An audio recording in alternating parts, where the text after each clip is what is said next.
Hello students, welcome to our channel Shweta study point. Students, आज का हमारा टॉपिक है बहुविकल्पीय प्रश्न। आज के हमारे इस वीडियो में हम उन बहुविकल्पीय प्रश्नों के विषय में जानेंगे जो अक्सर समाजशास्त्र के प्रश्न पत्र में पूछे जाते हैं। मैं वीडियो में आगे बढ़ूं इससे पहले मैं आपको बताना चाहूँगी कि अगर आप मेरे चैनल पर नए हैं और आपने अभी तक मेरे चैनल को सब्सक्राइब नहीं किया है तो प्लीज़ चैनल को सब्सक्राइब कर दीजिएगा और साथ ही बेल आइकन को प्रेस कर दीजिएगा, जिससे कि आपको मेरी आने वाली नई वीडियो की नोटिफिकेशंस मिल सके।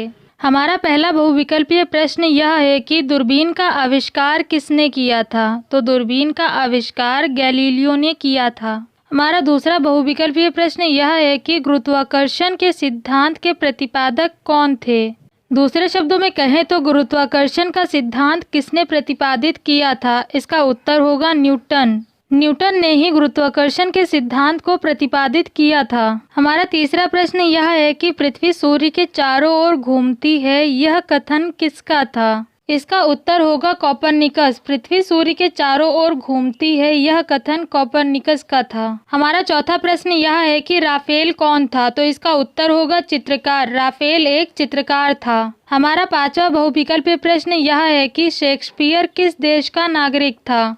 इसका उत्तर होगा इंग्लैंड। शेक्सपियर इंग्लैंड देश का नागरिक था। हमारा छठा प्रश्न यह है कि किस देश में पुनर्जागरण सर्वप्रथम प्रारंभ हुआ था? इसका उत्तर है इटली। इटली में पुनर्जागरण सर्वप्रथम प्रारंभ हुआ था, अर्थात सबसे पहले प्रारंभ हुआ था।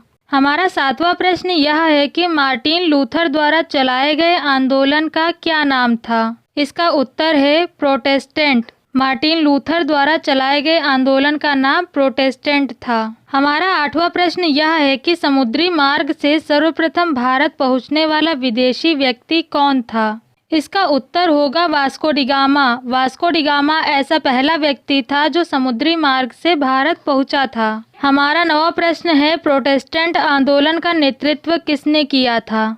इसका उत्तर होगा मार्टिन लूथर ने। मार्टिन लूथर ही ऐसे व्यक्ति थे जिन्होंने प्रोटेस्टेंट आंदोलन का नेतृत्व किया था। हमारा 10वां प्रश्न यह है कि मार्टिन लूथर ने धर्म सुधार आंदोलन किस देश में प्रारंभ किया था? दूसरे शब्दों में कहें तो ऐसा कौन सा देश था जहां पर मार्टिन लूथर ने धर्म सुधार आंदोलन का प्रारंभ किया था? इसका उत्तर होगा जर्मनी। दूसरे शब्दों में कहें तो जर्मनी ही वह स्थान है, अर्थात वह देश है जहां पर मार्टिन लूथर ने धर्म सुधार आंदोलन का प्रारंभ किया था। हमारा 11वां प्रश्न यह है कि सेंट पॉल्स गिरजाघर कहाँ स्थित है? इसका उत्तर है रोम। सेंट पॉल्स गिरजाघर रोम में स्थित है। हमारा 12वां प्रश्न यह है कि जर्मनी में धर्म सुधार आंदोलन के प्रणेता कौन थे? इसका उत्तर होगा मार्टिन लूथर। जर्मनी में धर्म सुधार आंदोलन के प्रणेता मार्टिन लूथर थे। हमारा 13वां प्रश्न यह है कि प्रोटेस्टेंट धर्म सुधारक के काल्विन किस देश का नागरिक था,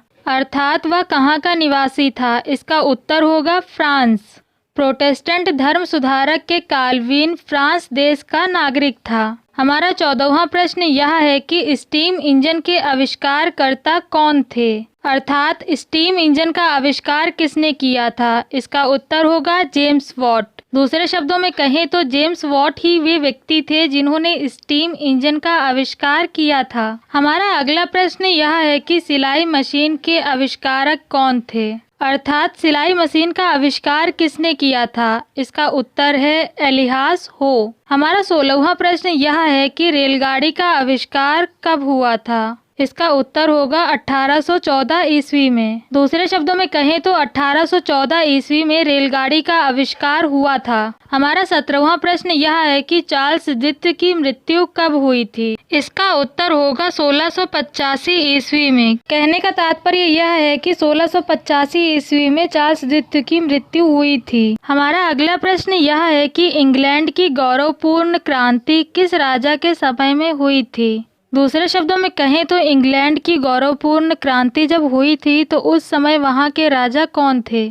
इसका उत्तर होगा जेम्स द्वितीय। इंग्लैंड की गौरवपूर्ण क्रांति जेम्स द्वितीय के समय हुई थी। 19वां प्रश्न यह है कि इंग्लैंड में रक्तहीन क्रांति कब हुई थी? इसका उत्तर है 1688 ईस्वी। कहने का तात्पर्य यह है कि इंग्लैंड में रक्तहीन क्रांति 1688 ईस्वी में हुई थी। 20वां प्रश्न यह है कि अमेरिकी स्वतंत्रता संग्राम का नेतृत्व किसने किया था? इसका उत्तर होगा जॉर्ज वाशिंगटन। अमेरिकी स्वतंत्रता संग्राम का नेतृत्व जॉर्ज वाशिंगटन ने किया था। हमारा 21वां प्रश्न यह है कि जॉर्ज वाशिंगटन कौन थे? इसका उत्तर होगा अमेरिका के राष्ट्रपति। दूसरे शब्दों में कहें तो जॉर्ज वाशिंगटन अमेरिका के राष्ट्रपति थे। हमारा 22वां प्रश्न यह है कि फ्रांस की क्रांति कब प्रारंभ हुई थी, अर्थात फ्रांस में जो क्रांति हुई थी वो कब हुई थी? इसका उत्तर होगा 1789 ईस्वी में। कहने का तात्पर्य यह है कि फ्रांस की क्रांति 1789 ईस्वी में प्रारंभ हुई थी। हमारा अगला प्रश्न यह है कि प्रथम विश्व युद्ध के समय अमेरिका के राष्ट्रपति कौन थे? इसका उत्तर होगा विल्सन। प्रथम विश्व युद्ध के समय अमेरिका के राष्ट्रपति विल्सन थे। हमारा अगला प्रश्न यह है कि प्रथम विश्व युद्ध किस वर्ष समाप्त हुआ था? दूसरे शब्दों में कहें तो वह कौन सा वर्ष था जिस वर्ष प्रथम विश्व युद्ध की समाप्ति हुई थी? इसका उत्तर होगा 1918। 1918 ईस्वी में प्रथम विश्व युद्ध समाप्त हुआ था। हमारा अगला प्रश्न यह है कि हिटलर का संबंध किस देश से था? इसका उत्तर होगा जर्मनी। हिटलर का संबंध जर्मनी देश से था। हमारा अगला प्रश्न यह है कि भारत में पुर्तगाली साम्राज्य का वास्तविक संस्थापक कौन था? दूसरे शब्दों में कहें तो भारत में पुर्तगाली साम्राज्य की स्थापना किसने की थी? इसका उत्तर होगा अल्मीडा। अल्मीडा ने ही भारत में पुर्तगाली साम्राज्य की स्थापना की थी। इन्हें ही भारत में पुर्तगाली साम्राज्य का वास्तविक संस्थापक माना जाता है। हमारा अगला प्रश्न यह है कि प्लासी के युद्ध के समय बंगाल का नवाब कौन था? इसका उत्तर होगा सिराजुद्दौला। सिराजुद्दौला ही प्लासी के युद्ध के समय बंगाल के नवाब थे। हमारा अगला प्रश्न यह है कि प्रथम स्वाधीनता संग्राम का आरंभ कहाँ से हुआ था? इसका उत्तर होगा मेरठ। मेरठ ही वह स्थान है जहाँ से प्रथम स्वाधीनता संग्राम का आरंभ हुआ था। हमारा अगला प्रश्न यह है कि बेगम हजरत महल का संबंध किस स्थान से था? इसका उत्तर होगा लखनऊ से।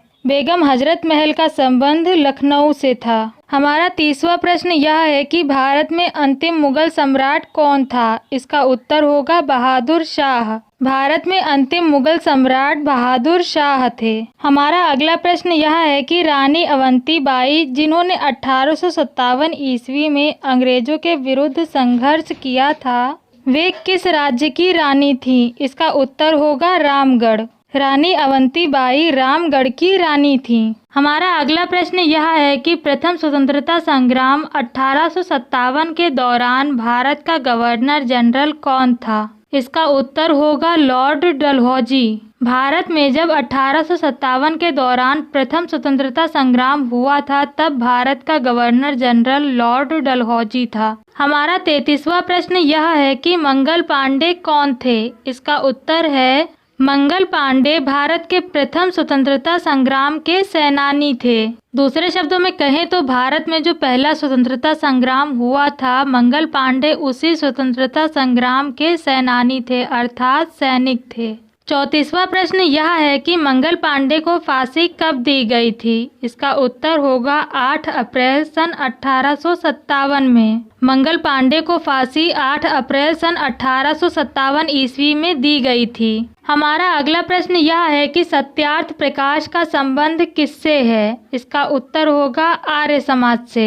हमारा अगला प्रश्न यह है कि भारत सेवक समाज अर्थात सर्वेंट्स ऑफ इंडिया नामक संस्था की स्थापना किसने की थी? इसका उत्तर होगा गोपाल कृष्ण गोखले।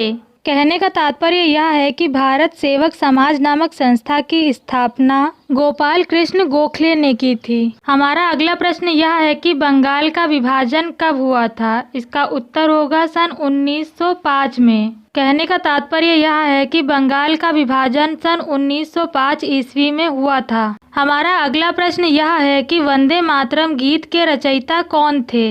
इसका उत्तर होगा बंकिम चंद्र चटर्जी। बंकिम चंद्र चटर्जी ही वे व्यक्ति थे जिन्होंने वंदे मातरम गीत की रचना की थी। हमारा अगला प्रश्न यह है कि भारत में मुस्लिम लीग की स्थापना कब हुई थी। इसका उत्तर होगा 1906 ईस्वी। कहने का तात्पर्य यह है कि 1906 ईस्वी में ही भारत में मुस्लिम लीग की स्थापना हुई थी। हमारा 40वां प्रश्न यह है कि नेताजी सुभाष चंद्र बोस ने आज़ाद हिंद फौज की स्थापना कहाँ पर की थी। इसका उत्तर होगा सिंगापुर। सिंगापुर में ही नेताजी सुभाष चंद्र बोस ने आज़ाद हिंद फौज की स्थापना की थी। हमारा अगला प्रश्न यह है कि ब्रह्म समाज की स्थापना कब हुई थी। इसका उत्तर होगा 1828 ईस्वी। कहने का तात्पर्य यह है कि 1828 ईस्वी में ब्रह्म समाज की स्थापना हुई थी।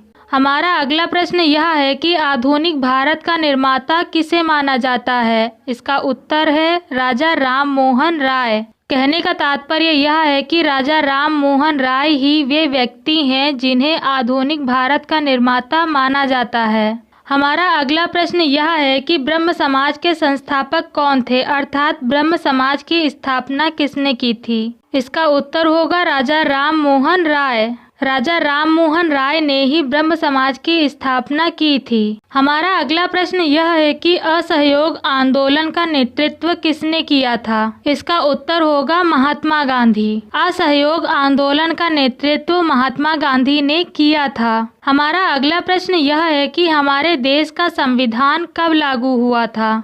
इसका उत्तर होगा 26 जनवरी 1950 ईस्वी। कहने का तात्पर्य यह है कि हमारे देश का संविधान 26 जनवरी 1950 ईस्वी में लागू हुआ था।